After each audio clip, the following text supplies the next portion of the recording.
Hello everyone, सभी प्यारे बच्चों का वेलकम है चैनल पे। आज द हिंदू की बजाय द इकोनॉमिक टाइम्स से इस एडिटोरियल को कवर करेंगे जो कि लिखा हुआ है पोल्यूशन पे। 5 साल हो गए सरकार के इस प्रोग्राम को चलते हुए, नेशनल क्लीन एयर प्रोग्राम, लेकिन अभी भी पोल्यूशन वैसा कम नहीं हुआ हज़ारों करोड़ खर्च करने के बावजूद। तो इसके रीजंस आप इस आर्टिकल में जानेंगे। द हिंदू आज इसलिए नहीं पढ़ेंगे क्योंकि हमें अपने रीडिंग के सोर्सेज को चेंज करना है। एक ही अखबार के पीछे नहीं पड़ जाना है। हर दिन से कुछ नया नया पढ़ोगे तभी आप हर तरह के आर्टिकल को पढ़ने के काबिल होगे। ठीक है, तो मैं चेंज करके सोर्स आपको अलग अलग आर्टिकल्स पढ़ाता हूँ। ये आज का क्विज़ है आपका। इस क्लास में जो भी सीखेंगे इस क्विज़ पे आपको अप्लाई करना है। 9 क्वेश्चंस हैं, आपको 9 में से 9 मार्क्स मिलने चाहिए। सॉल्यूशंस क्विज़ के क्लास के लास्ट में करवाएंगे। आइए लेक्चर को शुरू करते हैं।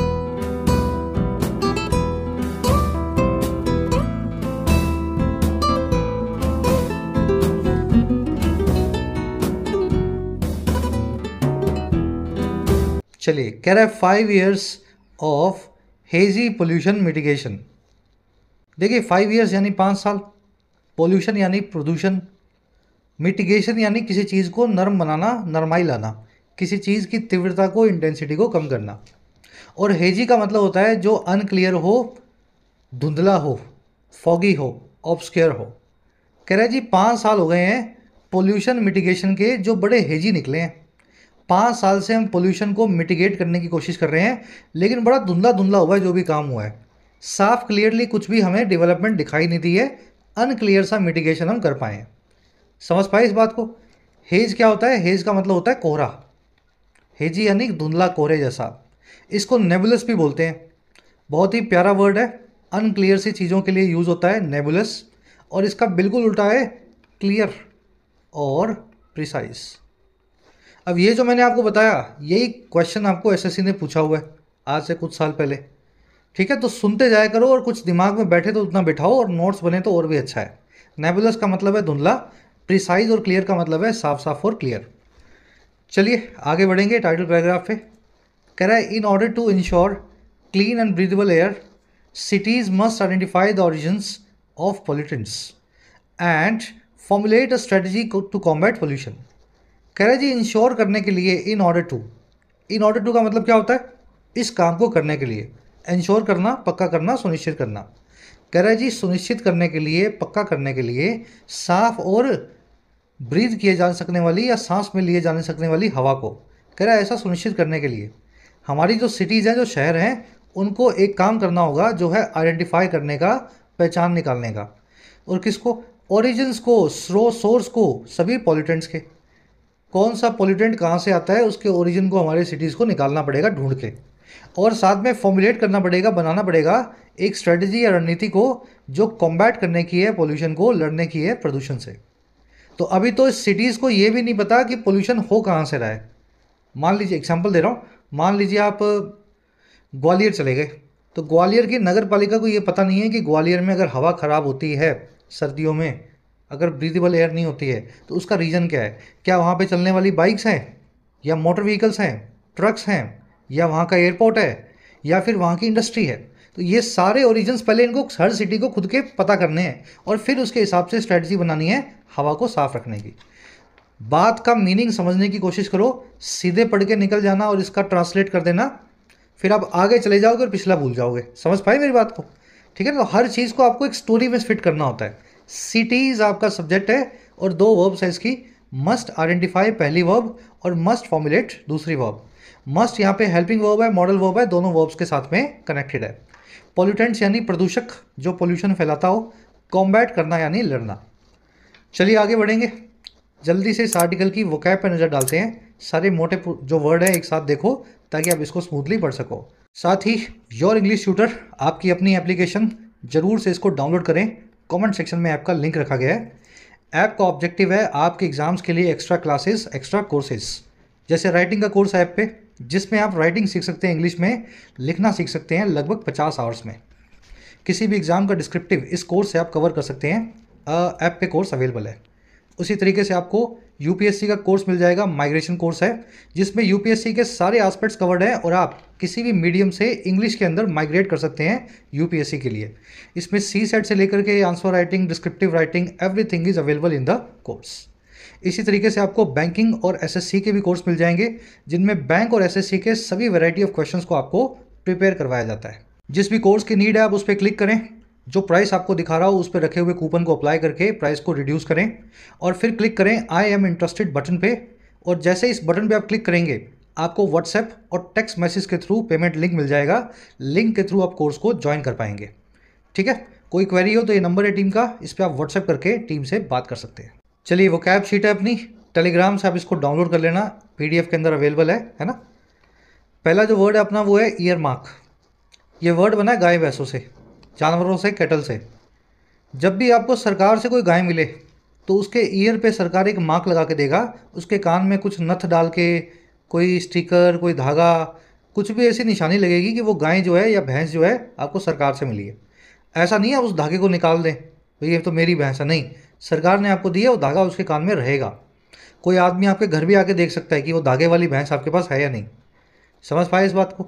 वहीं से इस वर्ड को बनाया गया है। जैसे कैटल को ईयर मार्क किया जाता है पहचानने के लिए, वैसे ही अगर किसी पैसे को, फंड को आप किसी मकसद के लिए अलग रख दें तो आप उस फंड को ईयर मार्क कर देंगे। समझ पाए इस बात को? The government has year marked 520 crore rupees. सरकार ने कान में धागा लगा के 520 करोड़ अलग रख दिए हैं। अब इसका मतलब ये कान 520 करोड़ को धागा लगाया, इसका मतलब ये इनको अलग रख दिया है। ठीक है, और क्यों? For a possible third wave of the virus, इस वायरस की तीसरी वेव के लिए, लहर के लिए। ठीक है, तो पैसे को अलग रखना, एलोकेट करना, असाइन करना ही ईयर मार्क करना कहलाता है। चलिए ये वर्ड को आप आर्टिकल में देखेंगे, एलोकेट नाम का इसका सिनोनिम आज आप देखेंगे। कभी अप्रोप्रिएट आएगा, कभी रिजर्व आएगा, कभी ईयर मार्क आएगा। चलिए अगला वर्ड बढ़े आगे। हर वर्ड का कुछ ना कुछ लॉजिक है, उस लॉजिक से पकड़ो उसको। अगला वर्ड है लैगट। ये वर्ड बना है लैग से। लैग का मतलब होता है पीछे रह जाना। 10 आदमी रेस में दौड़ रहे हैं, आप जो है सबसे 2 किलोमीटर 2-3 किलोमीटर पीछे रह गए, तो आप लैग कर रहे हैं उस रेस में। ठीक है, तो लैग से आपने बनाया है लैगड, ऐसा आदमी जो पीछे रह जाए, something who lags behind. Traditional motor car companies are laggards. परंपरागत जो मोटर कार कंपनीज हैं जैसे टोयोटा, मारुति, ये सभी लैगड्स हैं, रेस में पीछे हैं। और किसकी? In the electric vehicle space, EV के स्पेस में, इलेक्ट्रिक व्हीकल के स्पेस में। ठीक है, तो ये कोई अपनी मारुति की आपने सुना नहीं होगा कोई ईवी वीवी बना रही है मारुति, अभी बातें कर रही है मारुति खाली। तो इस तरह की सारी ट्रेडिशनल कंपनियां पीछे रह गई और टेस्ला जैसी कंपनियां सबसे आगे हैं। चलिए ये वर्ड जो है ना, इसकी वर्ब फॉर्म आर्टिकल में आप देखेंगे लैग, है ना, पीछे रह जाना यानी लैग करना। चलिए अगला वर्ड है रेमीडिएट। देखिए मीडिएट करना, इस वर्ड को 2 तरीके से आप तोड़ सकते हैं। ठीक है, दोनों तरीके आपको बता देता हूँ। मीडिएट करना यानी बीच बचाव करना, और रेमीडिएट करना यानी किसी चीज़ में बीच बचाव करके उसको रिपेयर करना, उसको ख़राब हो गई हो तो सही करना या ख़राब होने से बचाना।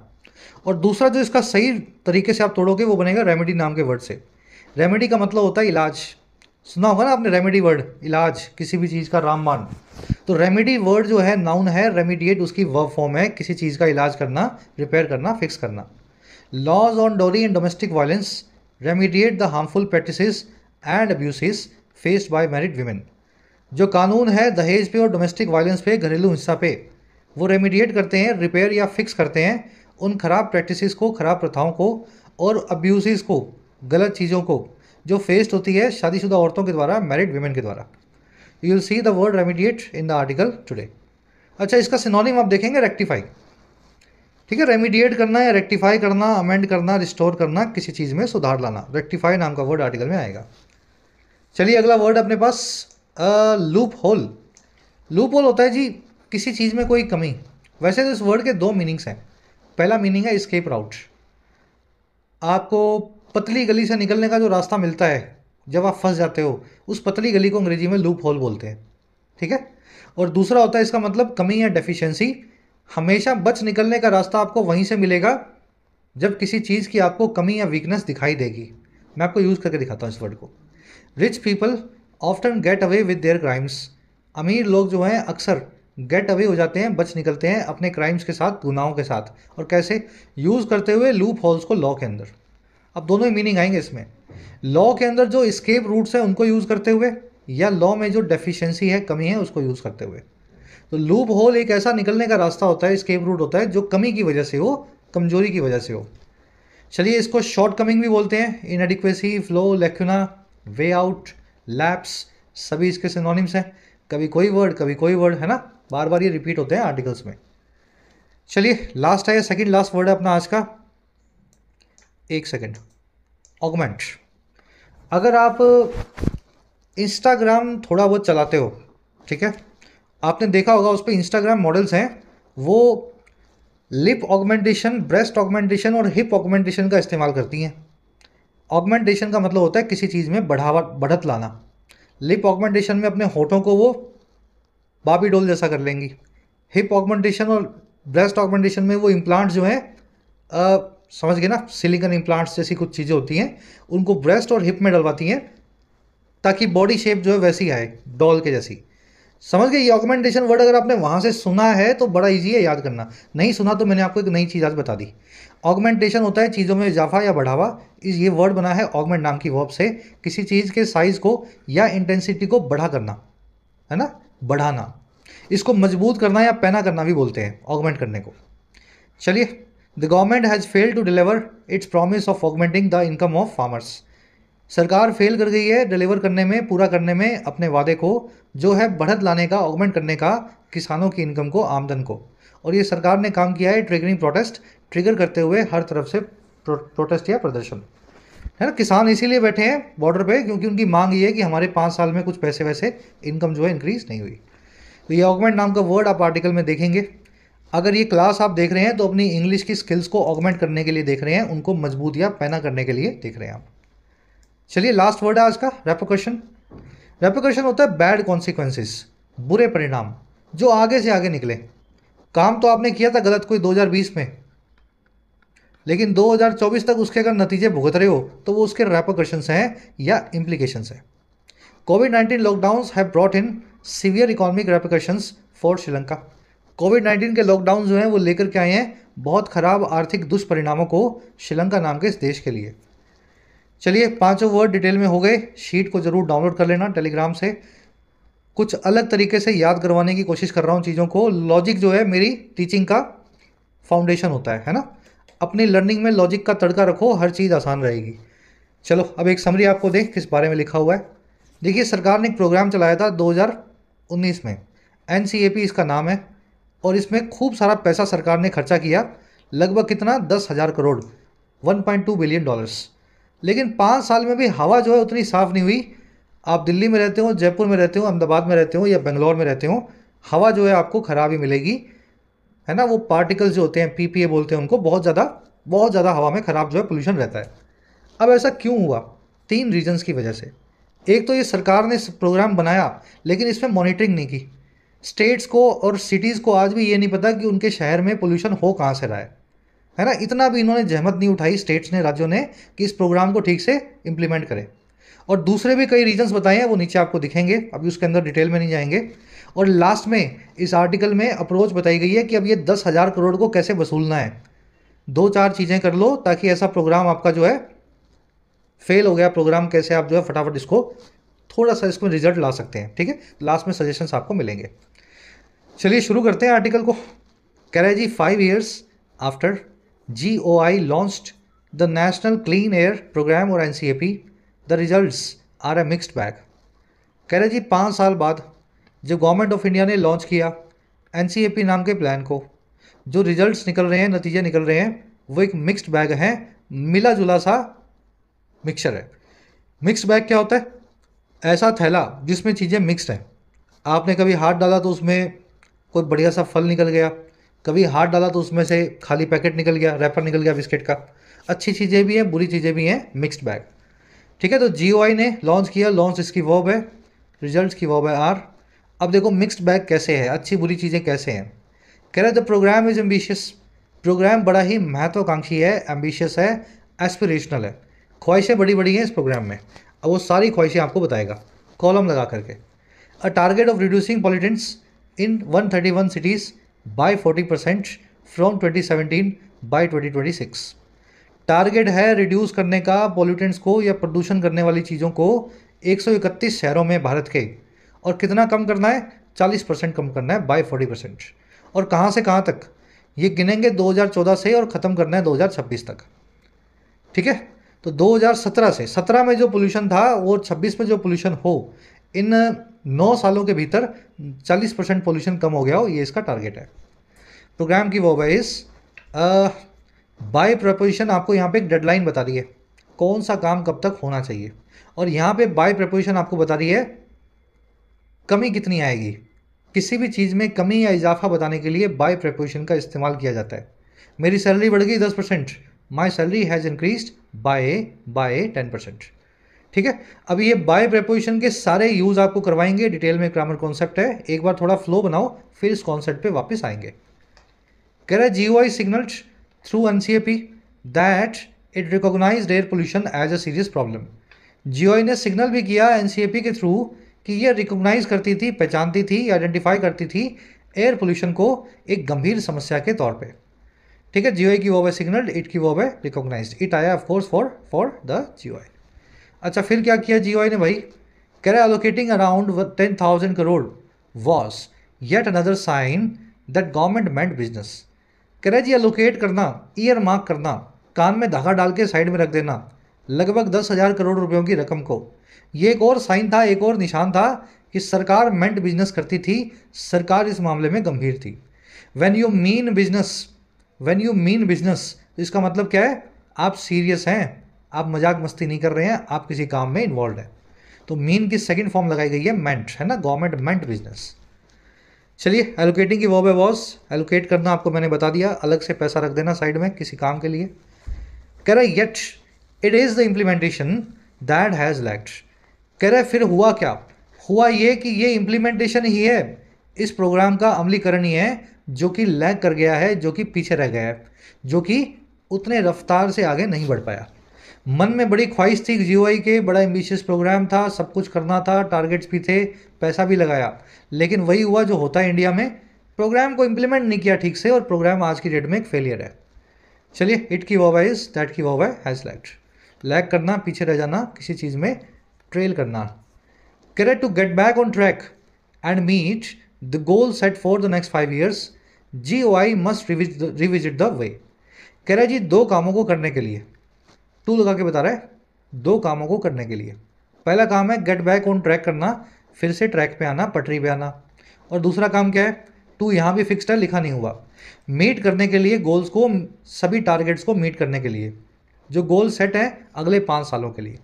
कह रहे पटरी पे आने के लिए और अगले 5 साल के गोल्स को पूरा करने के लिए। हुआ क्या? जीओआई को ये काम करना पड़ेगा, इसको रिविजिट करना पड़ेगा। रिविजिट करना, रिलुक करना, रिकंसीडर करना, किसी चीज़ पे पुनर्विचार करना, फिर से ख्याल करना। तो जीओआई को फिर से ख्याल या विचार करना पड़ेगा, रिविजिट करना पड़ेगा, और किस चीज़ को? उस तरीके को, वे को, the NCP has been rolled out, जिस तरीके से एनसीपी को लगाया गया है, रोल आउट किया गया है, लॉन्च किया गया है। अच्छा, और क्या करना पड़ेगा? And GOI must rectify shortcomings, GOI को रेक्टिफाई करना पड़ेगा, सही करना पड़ेगा, अमेंड करना पड़ेगा शॉर्ट कमिंग्स को, लूप होल्स को या कमियों को। ठीक है, तो जो जिस तरीके से आपने इस प्रोग्राम को रोल आउट किया है, लॉन्च किया है, वो तरीका ही गलत है, और जो कमियां उनको सही कर दो ताकि 5 साल में अपने टारगेट्स को पूरा करके आप पटरी पे आ सको। सेंटेंस का स्ट्रक्चर समझ गए ना भाई? चलिए, जीओआई आपका सब्जेक्ट है, मस्ट रिविजिट इसकी वर्ब है, और मस्ट रेक्टिफाई इसकी दूसरी वर्ब है। GOI must revisit the way and GOI must rectify shortcomings. NCAP की वर्ब है हैज़ बीन रोल्ड आउट। बढ़े आगे, रेक्टिफाई करना, सही करना, रोल आउट करना, किसी चीज़ को लॉन्च करना। ये 3 फ्रेजल वर्ब्स रोल वाली मैं बार बार लिख देता हूँ, देख के ही आपको याद रहे कम से कम। रोल आउट करना यानी लॉन्च करना, रोल बैक करना यानी कैंसिल करना, लॉन्च के बाद कैंसिल करना, है ना। और रोल ओवर का मतलब होता है किसी चीज़ को कंटिन्यू करते जाना, पहले 1 साल के लिए लगाया, फिर 1 साल और बढ़ाया, फिर एक महीना और बढ़ाया, है ना। तो आगे से आगे एक्सटेंड करने के लिए, कंटिन्यू करने के लिए रोल ओवर नाम की फ्रेजल वर्ब यूज़ होती है। चलिए, अब नेक्स्ट पैराग्राफ पे आएंगे। कॉन्सेप्ट आपको करवा देते हैं, बड़ा ही क्यूरियस सा, बड़ा इंटरेस्टिंग सा कॉन्सेप्ट है। बाय प्रेपोजिशन के 4 यूज़ आपको इस्तेमाल जो है याद रखने हैं। पहला इस्तेमाल होता है इसका चीज़ों में इंक्रीज़ या डिक्रीज़ के लिए, जैसा मैंने आपको भी बताया था। सैलरी मेरी बढ़ गई 10%, तो my salary has increased by 10%। अगर डिक्रीज़ हुई होती तो भी हैज़ डिक्रीज्ड बाय 10%। ठीक है, तो ये पहला यूज़ है बाय प्रेपोजिशन का। दूसरा यूज़ है बाय प्रेपोजिशन का किसी डेडलाइन को बताने के लिए, जैसे 15 मार्च तक आपको ये फॉर्म भरना है, तो please submit your form on और बिफोर 31 मार्च। या तो 31 मार्च को या उससे पहले। तो ये ऑन और बिफोर जो है ना, इसी को अंग्रेजी में बोलते हैं बाय। समझ पाए मेरी बात को? ऑन और बिफोर लिख दो वो भी ठीक है, या फिर यूं लिख दो बाय 31 मार्च। ठीक है, तो बाय प्रेपोजिशन जो है ऑन और बिफोर का काम करती है, किसी डेडलाइन के बारे में आपको बताती है। तो ये दो यूज़ है सिंपल से जो सबको आने चाहिए। पहला वाला यूज़ क्या था? इंक्रीज या डिक्रीज को बताने का। The GST has increased by 30% this physical year. GST की कलेक्शन जो है बढ़ चुकी है 30% इस साल। तो इंक्रीज्ड विद नहीं, यहाँ पे बाय लिखना पड़ेगा। ये पहला वाला यूज़ है। अब देखो कॉम्प्लिकेटेड वाले यूज़ देखते हैं बाय के। जब भी कोई मोड ऑफ पेमेंट हो, क्रेडिट कार्ड हो, डेबिट कार्ड हो, यूपीआई हो, जब भी किसी तरीके से आप खर्चा करें, पेमेंट करें, तो बाय प्रेपोजिशन का इस्तेमाल करें। लेकिन ध्यान ये रखना है, कैश के पहले बाय नहीं लगता, कैश के पहले इन लगता है। ठीक है, we wanted to pay with a credit card but had to pay by cash. हम चाहते थे क्रेडिट कार्ड से पे करना, लेकिन पे करना पड़ा नगद में, कैश में। तो विद अ डेबिट कार्ड भी गलत है, यहाँ लिखेंगे बाय अ डेबिट कार्ड, है ना। By debit card, by credit card, by UPI, by net banking, जो भी लिखना चाहो आप। और जो कैश लिखा है भाई साहब, इसके आगे बाय नहीं आएगा, ये एक्सेप्शन है, कैश अपने आगे इन लेता है। तो ये तीसरा रूल है, थोड़ा कॉम्प्लिकेटेड है लेकिन याद रहेगा। ठीक है ना, किसी भी तरीके से पहले बाय लिखें खर्चा करने के, कैश से पहले इन लिखें। अब आ जाओ चौथा वाला, थोड़ा ध्यान से समझना। जब भी कोई मोड ऑफ ट्रांसपोर्ट की बात करो, car, bus, ship, plane, cycle, bicycle, motorcycle, ambulance, boat, इन सभी से पहले जब भी आप यूज़ करना है तो यूज़ करेंगे बाय नाम की प्रेपोजिशन का। लेकिन ध्यान देना, इन मोड ऑफ ट्रांसपोर्टेशन से पहले कोई आर्टिकल, कोई डिटर्मिनर, कोई पजेसिव नहीं होना चाहिए। चलो मैं आपको यूज़ करके दिखाता हूँ। Instead of going to office in car, बजाय ऑफिस कार में जाने के, तो इन कार गलत है, आपको लिखना चाहिए बाय कार। समझ गए? क्यों? बाय से पहले आपने यूँ नहीं लिखा her car, my car, a car. समझ गए? कोई आर्टिकल या पजेसिव आपने नहीं लगाया। बाय कार लिखने का मतलब ये है, as a habitual action office जाने की बात हो रही है कार के थ्रू। कार किसी की भी हो सकती है, कार टैक्सी भी हो सकती है, कार, समझ गए ना, कार में जाती है वो ऑफिस, चाहे वो कार किसी की भी हो, एक हैबिचुअल एक्शन है। तो जब भी एक हैबिचुअल एक्शन मिले, कोई मोड ऑफ ट्रांसपोर्ट मिले जिससे पहले कोई आर्टिकल ना लगा हो, कोई पजेसिव ना लगा हो, तो आपको इस्तेमाल करना है बाय का। लेकिन फुट से पहले आपको ऑन लगाना है। Instead of going to office by car, ये तो ठीक है, she reach there by foot, यहाँ लिखेंगे ऑन फुट। तो ये रूल है, समझ गए? चलो इसका एक्सटेंशन क्या है? मान लीजिए किसी मोड ऑफ ट्रांसपोर्ट से पहले आपको अ, एन, माई, अवर, हर, हिज ऐसा कुछ लिखा हुआ मिल जाए, तो उस केस में आपको या तो ऑन का इस्तेमाल करना है या इन का इस्तेमाल करना है। ऑन का इस्तेमाल तब करना है जब आप एक ऐसे व्हीकल में हैं जिसके ऊपर आप चल सकते हैं। जैसे प्लेन है, प्लेन में चल सकते हो ना, बस में भी चल सकते हो, जहाज़ में भी चल सकते हो। भाई जहाज़ के ऊपर भी तो चल सकते हो आप। या फिर कोई ऐसा व्हीकल हो जिसके दोनों तरफ आपके पाँव हो, साइकिल, बाईसाइकिल, घोड़ा, ऊँट, कोई भी जानवर जिसके दोनों तरफ आपने पाँव रखे हो, तो ऐसी चीज़ों के पहले आप ऑन लगाते हैं। और ऐसा व्हीकल जिसमें आप चल ना पाएँ, जिसमें जाके आपको बैठ जाना है, अपनी सीट से हिलना मना है, जैसे कार है, बोट है, नाव है, एम्बुलेंस है, तो इनके पहले आपको इन लगाना है। चलो यूज़ करके दिखाता हूँ। Instead of going to office by her car, देखो बाय कार ठीक है, लेकिन by a car, by my car, by a car, है ना, हर कार, ये जो है आप कार को स्पेसिफाई कर रहे हैं जब, तो उस केस में बाय नहीं लगेगा। कार एक ऐसा व्हीकल है जिसके अंदर आप हिल नहीं सकते, तो आप लिखेंगे इन हर कार। समझे? In her car. She travels on public bus, public bus के आगे आपने कोई डिटर्मिनर नहीं लगाया, आप यहाँ लिखें बाय पब्लिक बस। ठीक है, कोई भी ए एंड द आर्टिकल नहीं होना चाहिए या कोई पजेसिव नहीं होना चाहिए, मेरा, उसका, तुम्हारा। अगर सीधे लिख दोगे व्हीकल तो बाय लगेगा, अगर इनके साथ लगाओगे तो आपको इन या ऑन का इस्तेमाल करना है, डिपेंडिंग कि आप व्हीकल में चल सकते हैं या नहीं चल सकते। थोड़ा कॉम्प्लिकेटेड कॉन्सेप्ट, आधे घंटे की ये वीडियो है जो मैंने आपको फटाफट 5 मिनट में करवा दी। ठीक है, जिन बच्चों को इस कॉन्सेप्ट को और डिटेल में सीखना है, 15-20 मिनट की वीडियो है, मैं यहाँ डाल देता हूँ, वहाँ से जाकर के इस वीडियो को चेक कर लेना। बढ़े आगे? चले, आज के क्विज में कॉन्सेप्ट आपसे पूछा गया है। कह रहा है जी, getting back on track requires all 131 cities to determine pollution sources. अगर गेट बैक करना है ट्रैक पे, फिर से सही रास्ते पे आना है, तो उसके लिए ज़रूरत होगी सभी 31 सिटीज़ को कि वो डिटर्मिन करें, ढूंढ करके निकालें या आइडेंटिफाई करें पोल्यूशन के सोर्सेज को, कहाँ से उनके यहाँ पोल्यूशन होता है। गेटिंग बैक जो है जीरंट सब्जेक्ट है आपका, इसकी वो है रिक्वायर्स। जेरंड हमेशा सिंगुलर वर्ब देगा। वर्ब की आईएनजी फॉर्म, जब भी वर्ब की आईएनजी फॉर्म सब्जेक्ट बन के आएगी उसकी वर्ब हमेशा सिंगुलर होगी। कह रहे जी however only a third of cities और 44 have undertaken any source of apportionment. कह रहा है हालांकि सिर्फ 1/3 जो सिटीज़ हैं, 131 का 1/3 कितना हुआ, लगभग 44, लगभग 44 शहर जो हैं उन्होंने अंडरटेक किया है या शुरू किया है या अपने जिम्मे लिया है किसी भी सोर्स अपॉर्चनमेंट की एक्सरसाइज को। अपॉर्चनमेंट का मतलब होता है किसी चीज़ को पोर्शंस में डिवाइड करना, सोर्स का मतलब होता है किसी चीज़ का स्रोत, है ना, कहाँ से कोई चीज़ निकली है। तो अगर आपको पोल्यूशन का सोर्स पूछा जाए तो आप कैसे बताओगे? 15% पोल्यूशन हमारे शहर में व्हीकल से होता है, 25% पोल्यूशन एयरपोर्ट करता है, 15% पोल्यूशन जो है फैक्ट्री के धुएं से निकलता है, फिर 40% पोल्यूशन जो है यहाँ से आता है, घरों की चिमनियों से आता है। तो ये जो काम आप करते हो ना, किसी चीज़ को छोटे छोटे पोर्शन में बांटना, पाई चार्ट बनाना, इसी को बोलते हैं अपॉर्चनमेंट। तो 131 में से 44 शहरों ने ही भारत के ये जहमत उठाई है कि पोल्यूशन के सोर्स को वो पाई चार्ट बना के अलग अलग हिस्सों में बांटे। अ थर्ड ऑफ सिटीज सब्जेक्ट है, हैव अंडरटेकन इसकी वर्ब है, अंडरटेक करना, किसी चीज़ को जिम्मे लेना, शुरू करना, टेकअप करना, बिगिन करना। अ थर्ड वाला कॉन्सेप्ट आप अच्छे से जानते हैं। अगर कोई भी आपको रेशो मिल जाए, जैसे इसको रेशो में लिखना हो तो 1/3 लिखना, 1/3, और वर्ड्स में लिखना तो लिखना है अ थर्ड या 1/3। जब भी कोई आपको रेशो लिखा हुआ मिल जाए वर्ड्स में, जैसे लिखा हुआ मिले 2/5, तो याद ये रखना है अगर शुरू में 1 के अलावा कुछ और है, 2 है, 3 है, 4 है, 5 है, 6 है, कुछ भी है, तो आपको उसके आगे एस लगाना है। समझ पाए? 1 या अ था तो अ थर्ड्स लिखने की ज़रूरत नहीं है, बिना एस के लिख दो अ थर्ड, 1/3। लेकिन मान लीजिए ये 2/3 होता तो फिर 2/3 लिखना पड़ता, 2 की वजह से पीछे एस आता। 3 लिखा होता, मान लो 3/4 होता तो 3/4 लिखना पड़ता।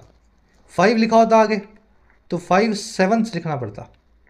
समझ गए? तो कॉन्सेप्ट याद रखना। कह रहे without an idea of source of pollutants it is not possible to devise a plan. बिना किसी आइडिया के, बिना किसी अंदाज के पोल्यूटेंट्स के सोर्स का ये पॉसिबल ही नहीं है कि आप डिवाइस करें या फॉर्मुलेट करें, बनाएं एक प्लान को that is fit for purpose, जो इस पर्पस के लिए फिट हो। जब आपको पता होगा धुआं कहाँ से आ रहा है तभी आप धुएं से लड़ पाएंगे, है ना। कह रहा है this is a major gap that must be filled. ये एक बड़ा गैप है जिसको फिल किया जाना बाकी है सरकारों के द्वारा। Another required action is enhance monitoring. दूसरा रिक्वायर्ड एक्शन जो है, जरूरी एक्शन जो है, वो है बढ़ी हुई मॉनिटरिंग इस पूरे प्लान की, निगरानी या सुपरविजन इस जो है प्लान का। एक्शन की वर्ब है इस। कह रहा while the programme has fallen behind on augmenting manual monitoring it has surpassed its target for continuous ambient air quality monitors. कह रहे जहाँ ये प्रोग्राम जो है फॉल बिहाइंड कर गया है, फॉल बिहाइंड करना, लैग बिहाइंड करना, पीछे रह जाना, तो जहाँ ये प्रोग्राम लैग किया है ऑगमेंट करने में, मजबूत करने में या बड़ा करने में, पैना करने में मैनुअल मॉनिटरिंग को। मैनुअल मॉनिटरिंग क्या है भाई? आप जा करके हर जगह मॉनिटर करें कैसी हवा है यहाँ की, इस मोहल्ले में कैसी है, उस मोहल्ले में कैसी है। तो ये मैनुअल मॉनिटरिंग जा करके मैन के द्वारा, यानी समझ के ना, ऐसी मॉनिटरिंग करने में ये प्रोग्राम पीछे रहा है। कह रहा है वहीं पे इसने सरपास कर दिया है, ये आगे निकल गया है इसके टारगेट के, continuous ambient air quality monitors के। लगातार तरीके से कंटिन्यूस एम्बिएंट यानी जो एम्बियंस को, यानी पर्यावरण को, की एयर क्वालिटी को मॉनिटर करे। तो ऐसे मॉनिटर इन्होंने खूब लगाए हैं इस प्रोग्राम में, हर सड़क पे आपको मिलेंगे जो आपकी सड़क की एयर क्वालिटी को आपको देख के बताएगा। ठीक है, चलो इस सेंटेंस के मायने पता क्या है? भारत में जब भी पैसा आता है किसी भी स्कीम के लिए, एज ए गवर्नमेंट ऑडिटर मैं आपको बता रहा हूँ, जब उसमें कुछ खरीदना होता है ना तो फटाफट खरीद लेते हैं, 1 मिनट लगाते हैं, झटपट रातों रात प्रोसेस हो जाती है पूरी। खरीदने में सरकारी बाबू बड़े होशियार होते हैं, नेता भी होशियार होते हैं। ये एक तंज कसा है इसने, है ना। खरीदने की बात थी तो फटाफट खरीद के लगा दिए सड़कों पे। अब क्यों खरीदते हैं ये आप भी समझदार है ना। खरीदी में क्या होता है, आगे बढ़ते हैं, सरपास करना यानी आगे निकल जाना। कह रहा है yes more data is important. हम मानते हैं डेटा जितना भी हो वो इंपॉर्टेंट है, जितना आए अच्छा है। कह रहा है but it is not sufficient to guarantee improved air quality. कह रहा है लेकिन ये मीटर खरीद कर लगा देने से सड़क पे ये सफिशिएंट नहीं होगा कि आप गारंटी करेंगे इम्प्रूवड एयर क्वालिटी को। मान लीजिए मॉनिटर में लिखा आ रहा है कि एयर बहुत ख़राब है, तो क्या फ़ायदा हो गया इससे पब्लिक को? भाई एयर क्वालिटी को सही करना है ना, मॉनिटर में दिखे कि सही हुई है। कह रहा है over the next 5 years NCAP must promote an airshed approach to tackling the problem. अगले 5 सालों में इस प्रोग्राम को प्रमोट करना पड़ेगा, इस खास तरह की अप्रोच को, एयर शेड अप्रोच को। और क्यों? ताकि टैकल किया जा सके इस प्रॉब्लम को, इस पूरी समस्या को। अब ये एयर शेड प्रॉब्लम अप्रोच जो है ना, एक टेक्निकल वर्ड है, ठीक है। इसके बारे में आप विकीपीडिया में पढ़ें। एयर शेड अप्रोच क्या होती है? एयर क्वालिटी अप्रोच बोलते हैं इसको, एटमॉस्फेरिक स्ट्रेटजी बोलते हैं। हवा को साफ करने के लिए एक स्पेशल अप्रोच है, ठीक है। ये प्रमोट इनको करनी पड़ेगी। कह रहे जी, as it has sought to do in Delhi and focus on pushing multi sectoral actions. कह रहे जैसा कि इसने सीख भी किया है, हैज़ प्लस में सीख की थर्ड फॉर्म है सॉट। सीख करना, किसी काम को करने की कोशिश करना। जैसे इसने कोशिश भी की है दिल्ली में करने की, और साथ ही में एनसीएपी को फोकस करना पड़ेगा कि ये पुश करे मल्टी सेक्टरल एक्शंस को। हर सेक्टर में एक साथ एक्शन हो, व्हीकल भी इलेक्ट्रिक आए, बिजली भी जो है कोयले से बंद हो, पोल्यूशन जो है एयरप्लेन्स का भी कम हो, बाईसाइकिल भी आप यूज़ करने लगे, सब काम एक साथ हो, हर सेक्टर में एक्शंस हो। ये काम जो है आपको करना पड़ेगा फोकस। एनसीएपी की 2 वर्ब्स हैं, must promote and must focus. Must यहाँ भी अंडरस्टूड है। फोकस ऑन करना, किसी चीज़ पे ध्यान केंद्रित करना। ऑन प्रेपोजिशन फिक्स्ड है फोकस के बाद, और इसका एक सिनोनिम है कंसंट्रेट, ठीक है। I am trying to concentrate on this class. मैं कोशिश कर रहा हूँ फोकस या कंसंट्रेट करने की ऑन दिस क्लास, इस क्लास पे। इट आया एनसीएपी के लिए, इसकी वर्ब है हैज सॉट। बढ़े आगे, चलिए लास्ट पैराग्राफ है अपना छोटा सा। कह रहा है improved air quality requires action across sectors. अच्छी एयर क्वालिटी जो है उसको ज़रूरत होती है एक्शन की, हर सेक्टर से, अक्रॉस सेक्टर्स में, रिजल्टिंग इन मल्टीपल बेनिफिट्स। और रिजल्ट होती है जो कई मल्टीपल बेनिफिट्स में, कई तरह के फ़ायदों में। अब वो सेक्टर्स कौन कौन से हैं भाई? वो सारे सेक्टर्स बताएगा। At an all India level traffic emissions account for 37% of pollution. अगर पूरे भारत में देखें तो ट्रैफिक से निकलने वाला धुआं जो है वो अकाउंट फॉर करता है, हिसाब देता है, जिम्मेदार होता है 37% पोल्यूटेंट्स का, 37% पॉल्यूशन का। ट्रैफिक एमिशन यानी ट्रैफिक से निकलने वाला, एमिट होने वाला धुआं, स्मोक। अकाउंट फॉर करना, किसी चीज़ का हिसाब देना या उसके लिए जिम्मेदार होना। बी रिस्पॉन्सिबल फॉर समथिंग या जो बी इक्वल टू समथिंग। कह रहा है cross sectoral approach that includes all of these things. अब ये बीच वाली चीज़ें मैं बोल नहीं रहा हूँ, बाद में देख लेना एक साथ। A cross sectoral approach that includes all of these things could address this issue. Sentence इतना ही है।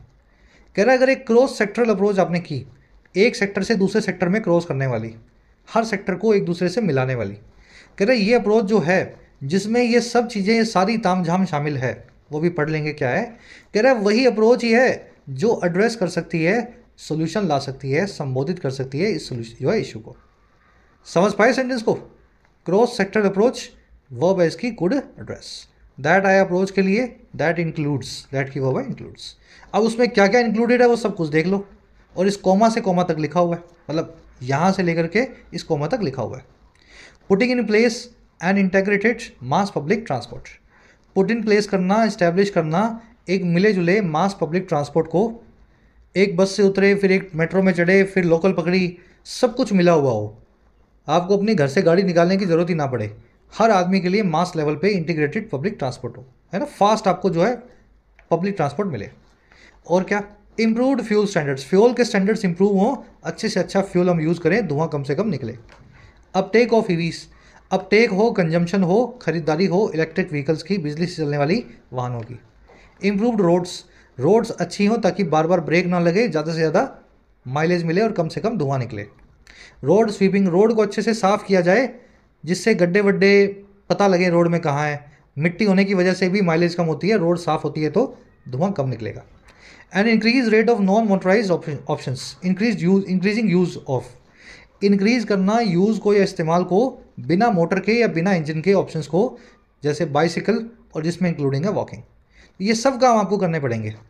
पब्लिक ट्रांसपोर्ट अच्छा करो, लोग अपना व्हीकल बाहर ही ना निकालें, बाहर निकालें तो ईवी निकालें और उसका फ्यूल स्टैंडर्ड अच्छा हो, सड़कें साफ़ हों, ईवी की सबसे अच्छी जो है माइलेज हो। और फिर भी कोशिश करें अगर आप साइकिल वाइकिल पे जाएं या खुद ही चल के चले जाएं तो उससे अच्छा कुछ भी नहीं। ये सारे काम आपको करने पड़ेंगे। सेंटेंस का मीनिंग और स्ट्रक्चर आपने देख लिया, ऐसे ही सेंटेंस पढ़े जाते हैं। आगे बढ़ो, लास्ट सेंटेंस है। कह रहे जी poor air quality is a grave problem with implications across society and economy.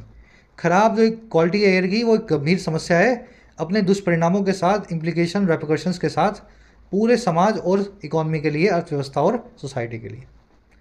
ठीक है। India requires a more aggressive and all of economy approach. India को ज़रूरत है और एक हिंसक या आक्रामक और ऑल ऑफ इकॉनमी अप्रोच को, ऐसी अप्रोच जो पूरी इकॉनमी को एग्रेसिवली कवर करती हो। कह रहा है if it is to have clean breathable air, अगर इसको हैव करना है, रखना है साफ और सांस ली जा सकने वाली हवा को, तो अच्छी और अच्छे एग्रेसिव तरीके से हमें अप्रोच बना के इम्प्लीमेंट करना पड़ेगा उसको। चलिए रैपअप करेंगे क्लास को। आर्टिकल इंटरेस्टिंग था, चीज़ें आपने नई सीखी होंगी। जल्दी से आ जाओ अपने क्विज़ पे। फर्स्ट क्वेश्चन में आपसे पूछा है इनमें से कौन सी वो चीज़ है जो मल्टी सेक्टोरल या cross sectoral pollution mitigation approach का पार्ट नहीं है। चारों में से ऐसी कौन सी चीज़ है जिसका जिक्र इस आर्टिकल में नहीं किया गया, पोल्यूशन को कम करने के लिए जो काम आपको नहीं करना। ठीक है, हो सकता है वो काम सही हो, पोल्यूशन उससे कम होता हो, लेकिन इस आर्टिकल में उसका जिक्र नहीं है। वो चीज़ मैंने आपसे पूछी है। बहुत ईजी क्वेश्चन है, पढ़ लो इसको, और जिसने आर्टिकल पूरा पढ़ा उसका आंसर निकल जाएगा। एक झटके में जो पहला वाला आपको लगे वही आपका आंसर बन जाएगा। ठीक है, फर्स्ट कमेंट में आंसर मैंने डाल दिया है वीडियो के नीचे। बीच में 3 वर्ड्स हैं वोकैब के। ईयर मार्क का मीनिंग क्या होता है? याद है ना वर्ड, कान को मार्क करके किसी जानवर को, है ना, वही ईयर मार्क, उसका मीनिंग आपसे पूछा है। नेबुलस वर्ड का एंटोनिम आपसे पूछा है, नेबुलस मैंने आपको करवाया था। मिक्स्ड बैग ईडियम का मीनिंग आपसे पूछा है। लास्ट में 4 एरर्स हैं, 4 नहीं है 5 एरर्स हैं आज तो। और ये जो 5 वर्ड्स को मैंने डार्क किया है, इन्हीं के आसपास आपको एरर्स मिलेंगी। विद के पास मिलेगी, कैश के पास मिलेगी, कार के बाद मिलेगी, पहले मिलेगी, या बाद में फुट के आसपास और 2/3 के आसपास। तो ढूंढो 5 एरर्स को निकालो। फर्स्ट कमेंट में वीडियो के नीचे आंसर है। आउट ऑफ 9 कितने मार्क्स मिले चेक करके मेरे आंसर से अपने आंसर को बताना। क्लास कैसी लगी? इंटरेस्टिंग लगी? पूरी देखी? इंटरेस्टिंग लगी, पूरी देखी तो अपना यूजुअल कोड वर्ड डाल दिया करो PDI, ताकि ऐसे आर्टिकल्स को बार बार लाया जा सके ढूंढ ढूंढ के। कल आपसे लेंगे मुलाकात कल की क्लास में। जिन बच्चों को कोर्सेज की ज़रूरत है, एक्स्ट्रा क्लासेस की ज़रूरत है, you can take the benefits of the courses. Application को डाउनलोड करें YT ऐप को, आपको राइटिंग का, SSC का और बैंकिंग का, इनफैक्ट UPSC का भी कोर्स मिल जाएगा। अफोर्डेबल कोर्सेज है, मेहनत करना चाहते हैं तो ऐप को डाउनलोड करें, कमेंट सेक्शन में लिंक रखा गया है, you can take the benefits. चलिए